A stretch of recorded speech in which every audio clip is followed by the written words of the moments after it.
This is the final statement of the 8th Buddhist-Christian Colloquium in Phnom Penh, I believe, from May 27th to 29th of 2025, and it was issued on May 30th, 2025.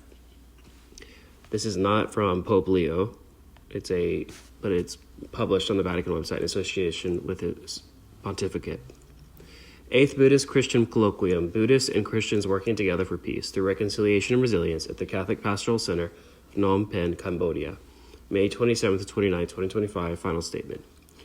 The Dicastery for Interreligious Dialogue, in collaboration with Preah Sihanouk Raja Buddhist University and the Catholic Church in the Kingdom of Cambodia, convened the 8th Buddhist-Christian Colloquium in Phnom Penh from 27th to 29th of May 2025.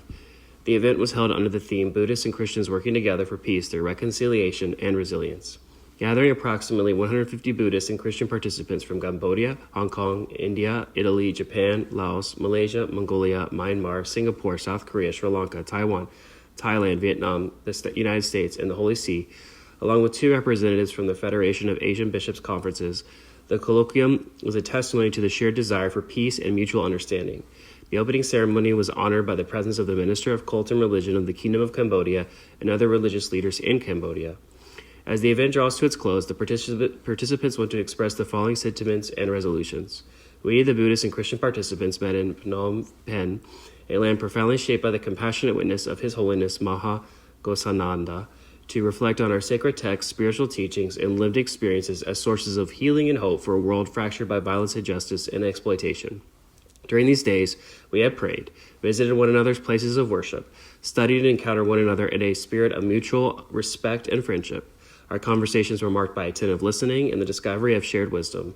Both traditions call for the transformation of hearts and societies through compassion and truth. Here's a Buddhist quote from the Dhammapada. Hatred does not cease by hatred, but only by love. That is the eternal law. Drawing from the Buddhist tradition, we are inspired by the practices of metta, which means loving kindness, karuna, which means compassion, and mindful detachment, paths that cultivate inner peace and foster harmony with society. The life and witness of countless Buddhist practitioners, especially His Holiness Maha Ghosananda, revered as the Gandhi of Cambodia, remind us that even the most painful wounds of history can be transformed through compassion, wisdom, and spiritual resilience. Here's a quote from Matthew 5:9 from the Beatitudes. Blessed are the peacemakers, for they shall be called children of God. From the Christian tradition, we find strength in the gospel call to forgiveness and reconciliation. Jesus' invitation to love one's enemies and to respond to violence with mercy continues to guide Christian efforts toward peace and justice. The enduring witness of martyrs and peacemakers who held fast to faith amid suffering and injustice enriches our shared vision of a resilience grounded in hope and love.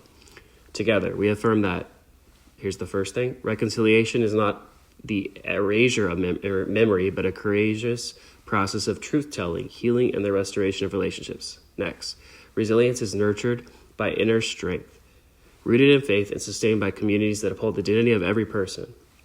Next, building peace requires addressing the deeper causes of conflict: poverty, environmental degradation, social injustice, and the denial of human rights. And lastly, our respective religious traditions offer profound ethical and spiritual resources to face today's challenges with compassion, courage, and hope.